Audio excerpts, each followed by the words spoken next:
Hey, I'm gonna move this mic around because I'm short. Hello. Okay, so I'm Maddie Myers for people just walking in. Hi.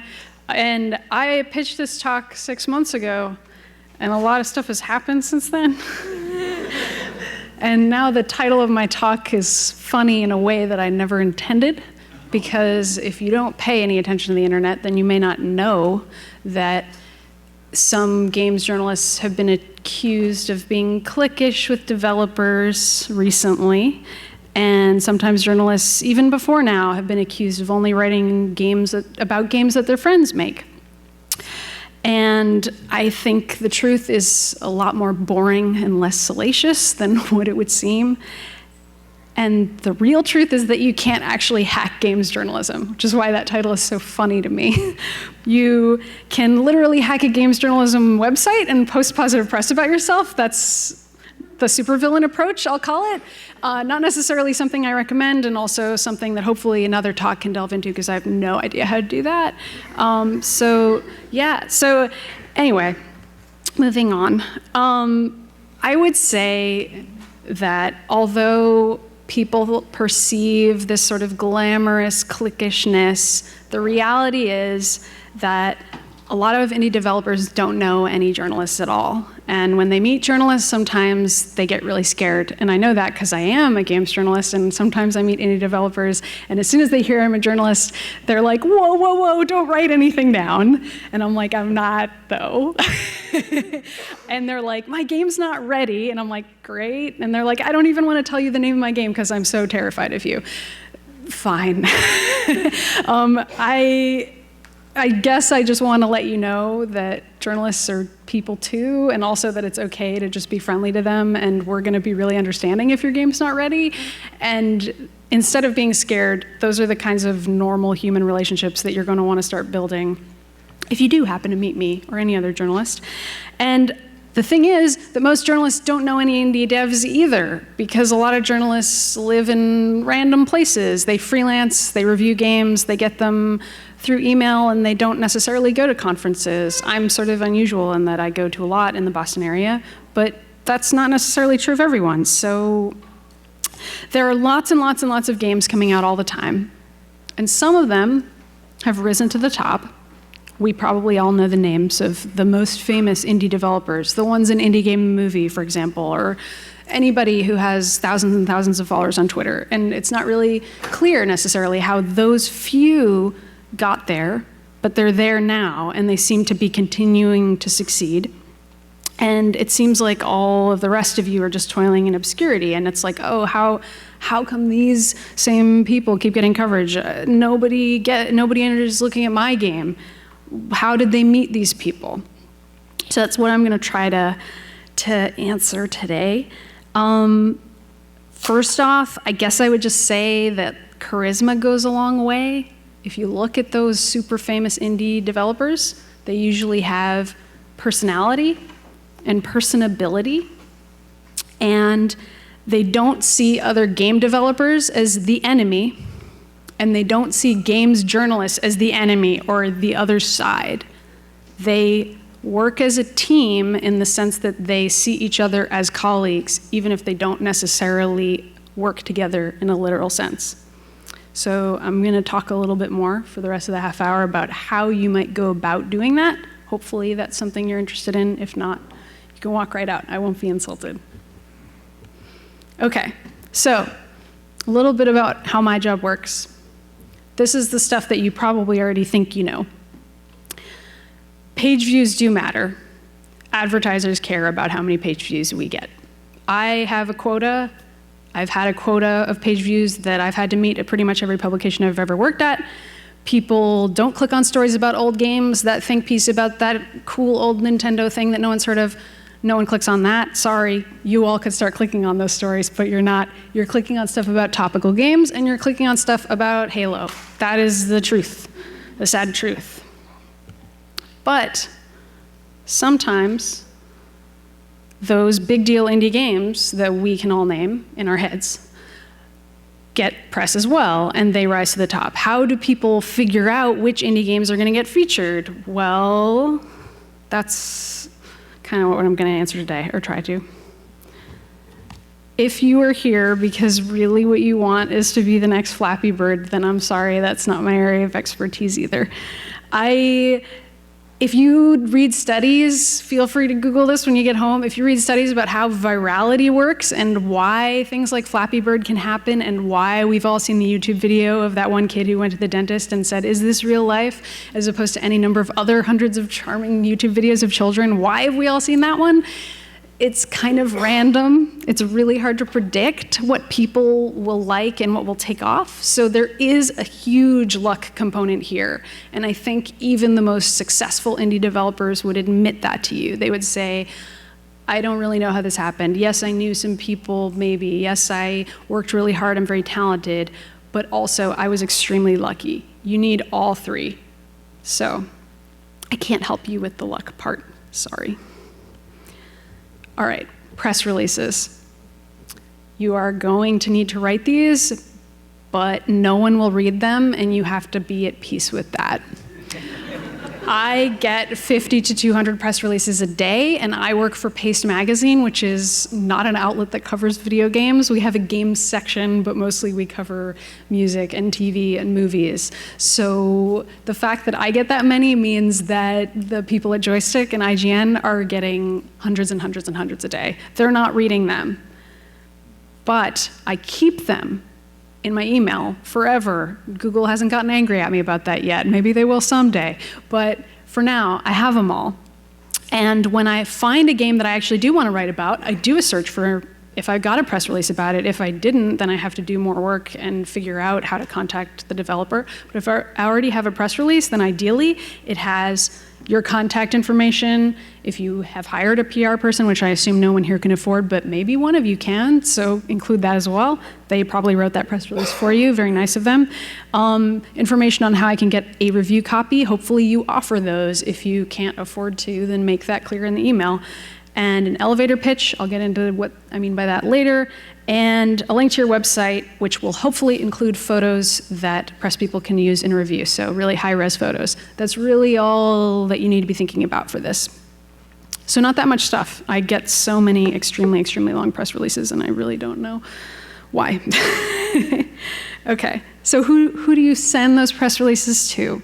It's actually really easy to get games journalists' email addresses, like way easy. You can just Google them or go to the About page or the Contact page of any game website. I think, though, that a lot of times people just email everyone, like they collect every single email address that they can possibly get, and then they email their press release to all those people. It's a lot more respectful to try to email your press about your game to people who actually review games, as opposed to people who do editorial, people who do opinion pieces, people who do news reporting, people who do investigative reporting, people who are managing editors. And like, you can kind of email managing editors, but they're very busy. And really what you want to target are the people who actually review games. Ideally, if you see somebody review a game that's similar to yours, keep their byline in your back pocket, because they might be interested in reviewing your game when it's ready. There are some specific publications that aren't the big name ones, like Indie Haven and Indie Static, that might be a good fit for you to email. And there's also a whole lot of very, very teeny tiny blogs, like Zeal and the Arcade Reviewer, a couple that I read, but there are zillions of these. I think that those smaller publications might appreciate being emailed, because I'm sure they don't get as many press releases as I do. So even though they are younger and maybe not as experienced with writing, it's cool to them to get that kind of information, and I think they'll appreciate it. So even though they might not even pay their writers, for example, like these are like bloggers I'm talking about, those people, targeting them can be an unexpected boon for you. And also Pixelkin is a site that writes about family-friendly games. So for anybody who's developing a game like that, or who likes games like that, you should check them out, because they're cool. Okay, so there are some ways to trick people into reading your press release. And some examples. You can title your press release something that sounds like an email from a friend, and I might even read part of the way through, but then I'm really not going to want to play your game because I'm going to be really annoyed at you. So that's one way to annoy me. And some other gimmicks that I've seen are like trying to tie your game to a holiday. Like recently I got a whole spate of Father's Day themed emails, except I'm not a father and my father doesn't play games, so I would say that increased specificity is not a benefit to you with press releases, especially since it's not like people are really reading them. So just include the basic information. You don't need to like hook me in, just tell me the facts. And one time, a guy wrote me a poem about his game, and I've remembered it forever, even though I can't play his game because it's an Android game, but he wrote me like a several-page epic poem about his game, and anyway, somebody please download his game. It's called The Profiteer, and I kind of want to know if it's good. So if anybody has an Android, let me know. I will never forget that press release. Okay. So if I don't read press releases, then you're asking, how does she figure out what games she wants to play?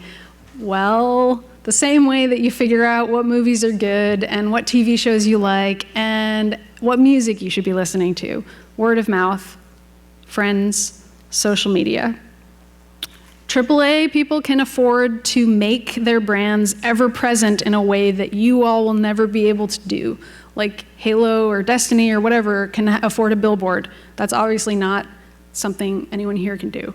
But you have the advantage of being able to be human in all of your marketing contact. You don't have to worry about seeming like a big corporate entity because that's exactly what you're not. So you may as well capitalize on that. And I know that building your own personal brand sounds like this horrible, hellish thing that no one would want to do, but it is so necessary because it's the only way that people are going to remember you. So when you are on Twitter or whatever you use, just try to act like a person because it's the only advantage that you have. And also remember that the people that you're talking to are also individual humans. Like journalists are not corporate entities. So if you talk to them like you're a Comcast representative, they're going to be really turned off by it and probably never respond to your tweets or emails. And yeah, Twitter is really important. I don't know how Twitter became so important, but it's like mandatory now. Like all the indie devs I know who are really successful use Twitter a lot. And I started in 2010 because I felt like it was mandatory, and since that time it has only become more so. And I think you'll find that a lot of developers are having conversations on there that you wouldn't expect, that are really illuminating, and sharing articles and making friends via Twitter in ways that would surprise you. So I get if you're too cool for school and you don't like social media and you don't get Twitter and you think it's too hard to talk about things in 140 characters, I get it, but you're going to have to learn because if you walk around here, you're gonna meet so many people who are already on it. And like even when I was walking around the show floor today, I had people not exchanging business cards with me, but exchanging Twitter handles with me. And that's definitely something that's changed for me that I've noticed in the past few years that I've been attending conferences, that's happened a lot more often. So yeah, you gotta do that. Also, Twitter is something that really capitalizes on personality, like I was talking about at the beginning of the talk. Because a lot of indie devs are making personal games about their own personal experiences, having a personality that shines through on your Twitter, whether it's like X-Men jokes or memes or whatever you think is cool, or maybe you're having a bad day, all of that kind of thing makes you seem human and relatable, as opposed to just having a corporate Twitter account where you only talk about your game. That's not as effective. So basically, if you're following these super, super, super popular thousands and thousands of followers people, you're gonna start to notice like, oh, they're just like talking about their day in a relatable, charismatic, amusing way. How are they managing to do that? And like, how did they start feeling comfortable enough to do that? That's something you're gonna have to pick up on because it works. Okay, so this is a quote that is about music. and it's a quote I really like. So I'm going to read all of it. This is just an excerpt from it, but I'm going to read you the whole quote. It's from John Roderick, who is in a band called The Long Winters, and this is from an interview he did on episode 204 of the podcast, My Brother and Me. So this is the whole quote. It's longer than that.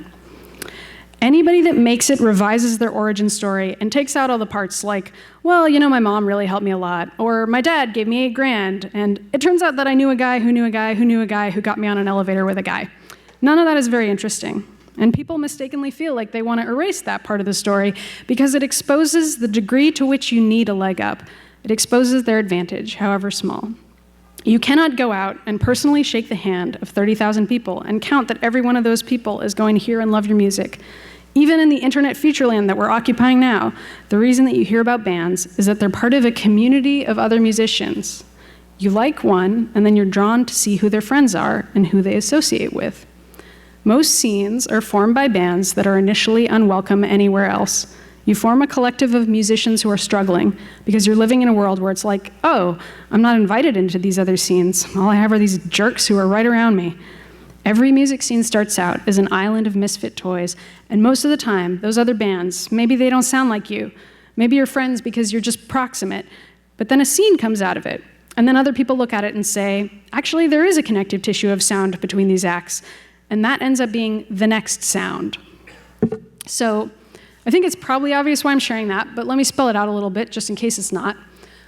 A lot of the perceived cliquishness among indie developers, I think, is partly real because sometimes indie developers do hang out in groups of people that are similar to them. And they do that because that's extremely valuable to them. We can call it networking if we want to be kind of cold and corporate, but I think in reality it's more like having a scene and making friends with people who share similar art styles to you. And that kind of teamwork, and I do believe it's teamwork and not some sort of weird corruption thing, it's just people working together, is absolutely vital if you want to succeed in any artistic industry, whether any of you want to go out and like be in a rock band like John Roderick or whatever. You have to meet other people who are into the same stuff you're into and work together to talk about each other's art and share it. And Twitter is one place where that happens. You can create scenes just on the internet. It doesn't even have to just be proximity-based, but it's definitely happening. And if you think you can just go it alone and be a lone wolf, I think it's gonna be a lot harder. And I don't know that many people who have succeeded by doing just that. So, make some friends. These are some local meetups that I have personally thought were great, but I'm not even a game developer, so I don't know. It's where I've met all the developers that I've ended up choosing to interview later, hint, hint.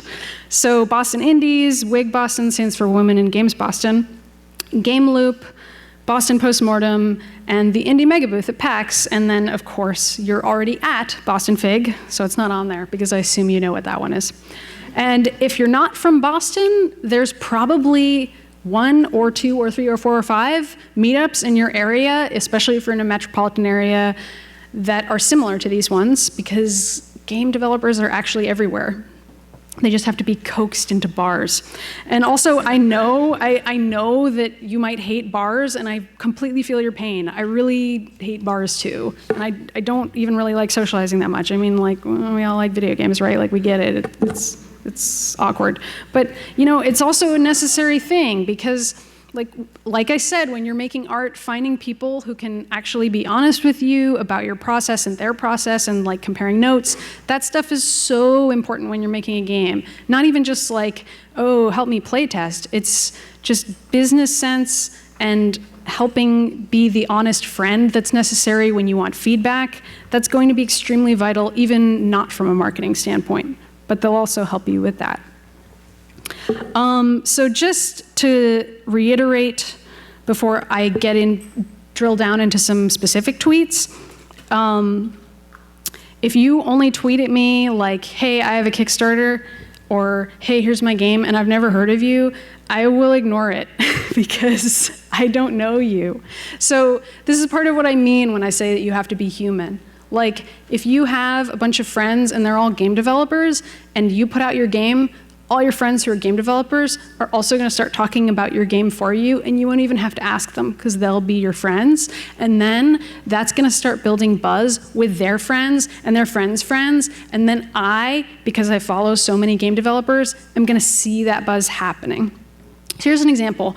I finished this talk yesterday, so this is an example from yesterday. This is a completely new game. I would have chosen your game if your game had been trending on Twitter, but this is the one that was trending yesterday. So congratulations to the developer of Curtain, which is a really cool game that I played yesterday. So you can see that she put it out on August 19th. It's Twitter. Tweets go backwards, by the way, for total Twitter novices. But you can sort of see at the bottom, Laura Dreamfield tweeted that she released her game on August 18th, and she also embedded an image of her game, which has this very unusual, super pixelated art style, in her tweet. Very clever. So she left enough room here to explain that the game is about an abusive relationship, to include a link to a picture of her game, and then she also made it clear how you can get it. And other people started tweeting about it. You can see it's just her friends at first. You can also see up here, she's friends with Brenda Romero. Don't know how I don't know anything about this girl. I'm just Twitter stalking her. But she's friends with Brenda Romero. And Brenda had, I guess, tweeted her and been like, hey, what's up? And she's like, oh, hey, Brenda Romero, I just put out a game. That's a very beneficial friendship to have, by the way, and Brenda Romero's super cool. And then some other people are tweeting about it. And then yesterday, these are some people tweeting about the fact that Polygon wrote about this game. Now, I don't know if this developer is getting rich from that. I really don't know anything about her. I just heard about the game yesterday because Polygon wrote about it, and then I looked it up and I was like, oh wow, this is cool. I can sort of see the timeline of how she started tweeting about it. But actually, the timeline started way before this probably, because I'm gonna guess that Laura Dreamfield went to events, that she met Brenda Romero and probably all of these other people who tweeted about her game at those events, or maybe she only met them on the internet. We don't know. But these are people who said they were already her friend, and a lot of them also have a lot of followers. They're all legit friends. They all legitimately tweeted about the game. And then I'm gonna guess that Danielle Rendo saw all of those tweets about Curtain. Maybe she was like, oh, cool, I'll check it out. And then she ended up writing about it. I know Danielle. I know that she uses Twitter a lot and that she has a similar outlook to me in terms of how she finds stuff. This is how you do it. Friendship. Friendship. Okay. Hopefully that was helpful. Okay, so you're already doing it. I really hope that you made some friends here today. And if you didn't, it's not too late to do that, because they're all around you, and all these other people probably also have a cool game, and they don't know anybody else, and they're all shy, and they're like, oh no, I don't know how to market my game. So you're in the right place. Just make friends, talk to each other. Not right now. I mean, you can. I would understand. I'm very boring, but after the talk, you can talk to each other and be friends. You can also talk to me, but I mean, whatever. I'm just a journalist, so. Okay, so let's say you did everything right, your game's finally getting talked about, but you hate it. Everything that everybody's saying about your game is wrong. It's horrible. They've completely misunderstood your game. All the reviews are saying that your game is terrible. Or maybe you're in a trend piece, but you're in a trend piece with 3 developers whose games you hate, and those games are nothing like your game, and how dare they put you in a trend piece with these jerks? You hate them, you hate them, you hate them. These are worst case scenario things, and they happen to developers all the time, especially that trend piece one. That's a real thing. You're gonna have to get used to being grouped together with developers who maybe aren't in your cool scene clique of real friends. Maybe they're in other scenes. Maybe this journalist doesn't get you at all, man. That happens all the time. And just try to think positive about it, because at least people are talking about your game. And also, that feedback is super valuable. Sometimes writing an article about your game, it's like that weird disassociative, oh my God, I think that's called doppelganger syndrome, where you suddenly see yourself outside of you for the first time in your life. Like if you ever have actually read a profile piece about you, it's super weird, which is why they came up with the phrase doppelganger syndrome to describe it. And the first time that happens to you, it's gonna feel bad. Sometimes it'll feel bad even if the journalist is saying something good about your game, it'll just feel weird and bad. So just be prepared for that and try to be positive about it. And above all, this is the moment when those friendships that you made are gonna be vital. Don't go on Twitter for this one, go on GChat or cell phone or whatever. Just talk to your friends and be like, listen, like, I feel like nobody gets my game. I'm so frustrated. I don't understand the response to it. That's when those game developer friends that you made are gonna step up and be like, hey, I get it. I've been there. I've been covered before. Here's how you should respond to this criticism. Here's what you should do going forward. Don't tweet angry. Just chill and like, we'll get through this. So yeah, make some friends. This is all my info. You can feel free to email me press releases that I won't read. And I would recommend following me on Twitter and saying hi, because that is how I do read things. Anyway, thanks everybody.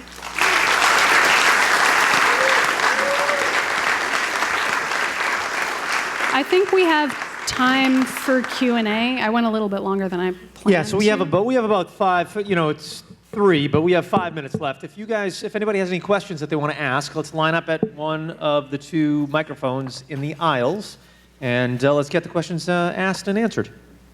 Anyone? I'm a super genius. You're that good. Nobody has any questions. You're that good. The Archer. Oh, we got one. Come on down, sir. Your name and your question, please. So my name is Richard. Very new indie dev, just seeing the scene. I had a couple questions. So first of all, in terms of making friends with journalists, how do you not come across as, how do they not see through and be like, oh, well, they're just trying to get at me so I can get Oh, they will. I mean, honestly, you can't make friends. I mean, like, your phrasing, make friends with journalists, is like already, that's not even really what you want to do. Because the few times that I have actually made friends with indie developers, like real friends, I'm like, I can't review your game now, you know that, right? Like, so you don't really want that, I don't think. I would say, like, just, you know, treat them like a human. I mean, I've had people already come up to me at the con and be like, hey, Maddie, you're here, how you doing? Like, how's everything? And like, they actually seem like they want to know how everything's going, as opposed to just being like, by the way, I'm launching a Kickstarter next week, which they do get to eventually in the conversation. But honestly, like, the journalists that you're going to want to target, I hate to even use that word, are journalists who are already interested in the same stuff you're interested in. Like, if you look at journalists, you're gonna figure out, like, okay, Jason Schreier of Kotaku really likes JRPGs. Okay, like, Kirk Hamilton can barely handle horror games. Okay, like, Patrick Klepek plays a ton of horror games, like that kind of thing. And so then if your game fits into what they're into, then you're already gonna have common interests anyway, so you can like build on that and be like, hey, have you played this, whatever? Like, make friends in a normal way. I don't know how to tell people how to be a normal person. I'm sorry. But just like, you know what I'm saying? You don't have to approach it like, oh, they're gonna think I'm being so transparent by talking about my game. They're gonna expect you to do that anyway. The least you can do is be respectful while you do it, if that makes sense. Yeah, I almost never have people come up to me at cons and be like, hello, I will now announce my Kickstarter to you. Like, that never really happens. So people kind of already have the like in-person thing figured out if they're talking to me at all. More often, it's that they're scared to talk to me because I'm terrifying. So that makes a lot of sense too. Yeah. I just had one more question. So for the Twitter stuff, how do you go about, or what are some good tips for how to not be annoying on Twitter? Because you don't want to be that person who's posting 14 times a day. But at the same time, you want to show up enough that people are going to actually. I honestly think this is like a learn by osmosis thing. Like, follow the people whose games you love. Like, just start out by following them and then just see what they do. And obviously, like, you can expand tweets to show replies, and you can sort of see like, oh, here's how people are responding to these tweets, here's what they're saying. You'll pick up on it. Just, you know, follow like anybody who you like and see how they act and sort of base it on that. It's like, the learning curve isn't that steep for Twitter. You'll get it, I promise. Cool. Thanks for the talk. It was great. Last question. Thanks for taking the extra time. My name's Tony. Really love the talk. And I found out about you and your writing at the same time as I found out about isometric. At the same time, I found out about, I think, like, your music about Samus.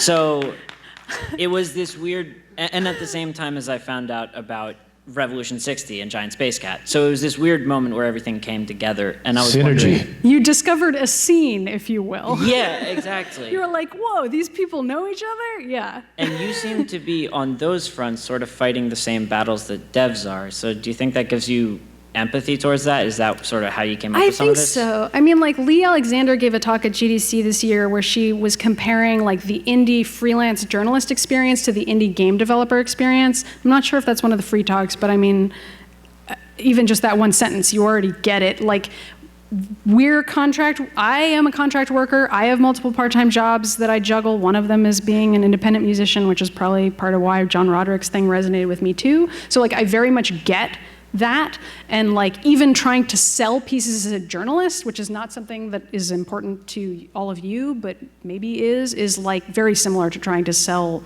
stuff in other ways. Like, I am constantly having to think about my personal brand too, and pitching and so on. So I get that part, and that's part of why I'm trying to be like, hey, let's work together, woo-doo-doo-doo. Yeah, so I don't know if it worked, but yeah, cool.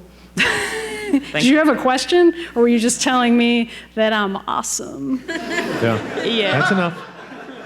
That's actually all we have time for. Just the awesomeness. Okay, great. It was half and half. Thanks.